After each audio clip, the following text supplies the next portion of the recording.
Hi everyone, welcome to another video. In this session, we're going to be looking at the spine. I'm Tom, a sports therapist at Austin Performance Sports Therapy. Let's get into the spine.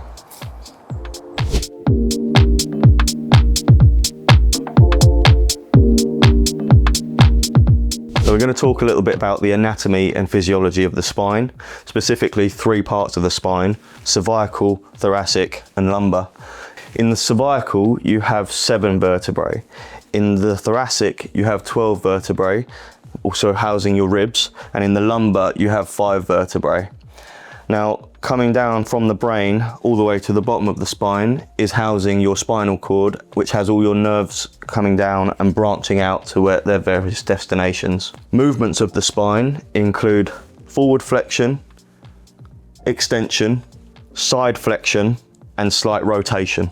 So starting from the top around the cervical and the occipital ridge, you've got your trapezius, which comes out to the shoulder and down to here in a sort of diamond shape.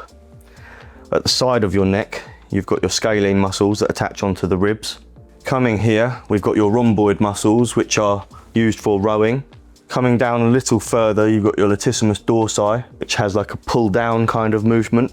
And then moving down to the lumbar spine, you've got your quadratus lumborum, which attaches between your hips and your last rib. Running down the entirety of the spine, you've got muscles known as your multifidus and erector spinae muscles. We're now going to talk about some common injuries of the spine.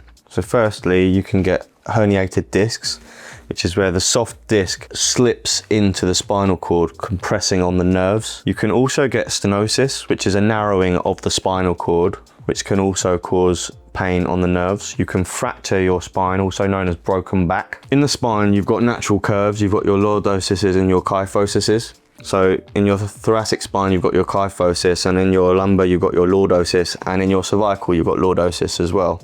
And if you imagine a spring that's loaded, you know, the harder the curve, the more it can compress. So you don't want too much curve, but you want a little bit.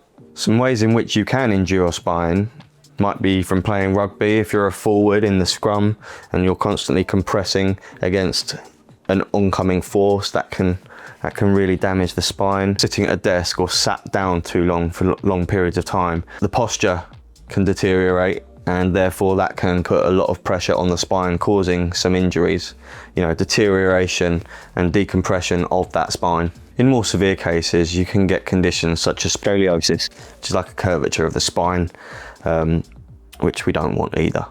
I'm here with Morgan today, and he's agreed to go through some spinal stretches with me. So first of all, we're going to be looking at your cervical spine. There's a couple of movements that I'd like you to do. So that's chin on your chest, hold it for a little while, head up to the ceiling and hold that. And then I'd like you to put your right ear to right shoulder, left ear to left shoulder, and then turn your head on a swivel like you're trying to look over your shoulder like an owl. And hold each of those end ranges for a few seconds, and you should feel that stretch. Yeah. Now passively, as a therapist, I can put him in these positions.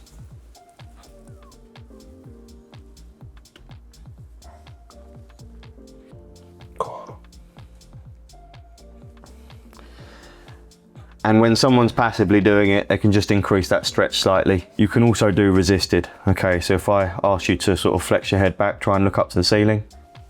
Try and put your chin on your chest. Try and resist my hands this way. Try and resist my hands this way. Okay, and then try and spin your head, and try and spin your head.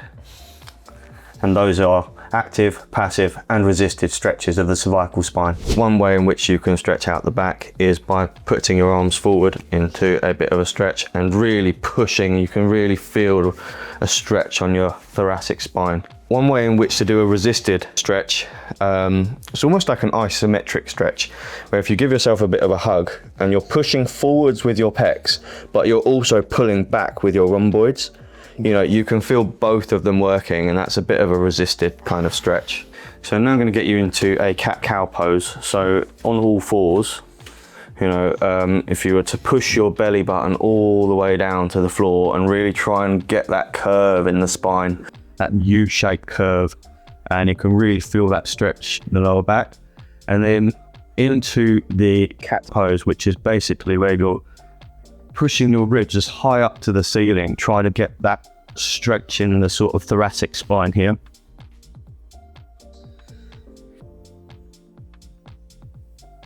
Good, and you can feel that stretch? Oh yeah. Good. So I'm now going to take you through some more dynamic stretches of the spine. You know, it can just be as easy as sort of rounding your shoulders forward, extending up, sort of you've got what's known as a superhero pose. You can stand facing the sun, you know, you're really pushing that chest up to the sky. And another thing that you can do is just some twists. And what that'll do is it'll just get everything around the spine activated and stretched out. Nice. Good, well done. We're going to be running through some strength exercises for up the spine. So to begin with, we'll work on the trapezius muscles, which are here, the upper trapezius. And to do that, we're just going to do some sort of military press. So with the machine, if I can get you to do a military press. Just a couple of repetitions.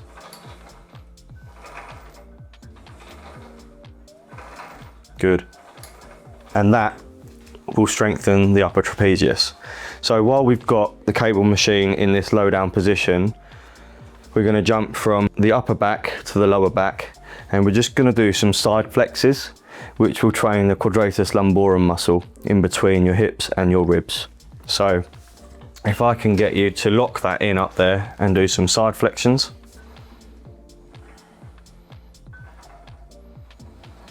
So moving on, we'll be now looking at the rhomboid muscles, which are more around the thoracic spine, and they attach onto your scapula here and onto your spine here, and they're responsible for rowing. So in order to train those, we're going to move the cable machine up to chest height and just do some cable rows.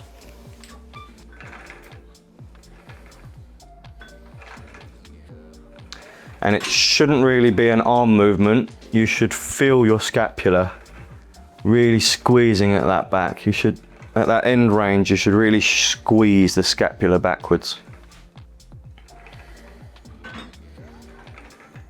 Good. We're then going to move on to the latissimus dorsi, and you can do this by doing an exercise known as lat pull downs. So again, moving this up here, you may need to get on your knees for this one. And just by doing a pull down motion, and again squeezing the back at that lowest range.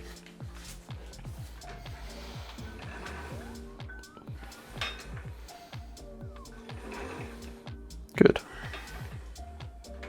And relax. I'm now going to go through some deadlifts with Morgan, and this is training the lower back area. So if I can get you to just demonstrate some deadlifts with a nice straight back and thrusting the hip all the way forward at the end, bending all the way down when you're on downwards motion, and then thrusting the hips at the very end range. Keeping a nice straight back.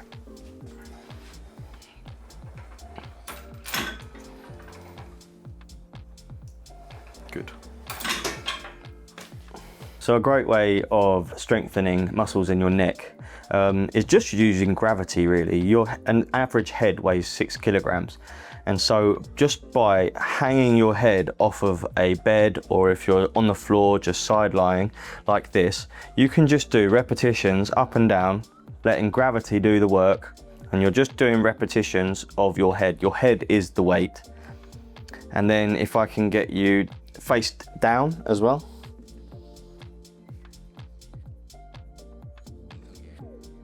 And then in a face up position. You can angle your head in all different directions and just do repetitions up and down, up and down. It's important to train muscles around the spine and in the back because As human beings, we find it all too easy to be in that fetal position. And so by training the postural muscles at the back, it just allows us to stand up stronger with a better foundation. As we grow older in life, you know, to have nice, strong muscles will just increase that longevity and stop you from getting injuries later on in life, as it's all too easy to do. So once again, thank you to Morgan for giving up his back for some strength and stretch exercises along the spine. If you find yourself in a similar position where you've got back pain, spine pain, neck pain, and you feel like you need to come in for some treatments, some of the things that we can do for you here at Austin Performance Sports Therapy include acupuncture, dry needling done. We can tape up the back by using kinesiology tape. Or another thing that we can do is sports massage, which is great for treatment if you've got spinal injuries. At Austin Performance Sports Therapy, we are qualified in geothermal treatment, so we've got hot and cold therapy, where if we need to warm through a tissue or cool down a tissue, then we can do just that, which works great for anti-inflammatory, especially the cold. If you find yourself suffering with any back pains at all, don't hesitate to get in touch with us here at Austin Performance. Our details are on the screen. Book in, even if it's just for a consultation or you just want some information. Thanks for watching, and I'll see you on the next one.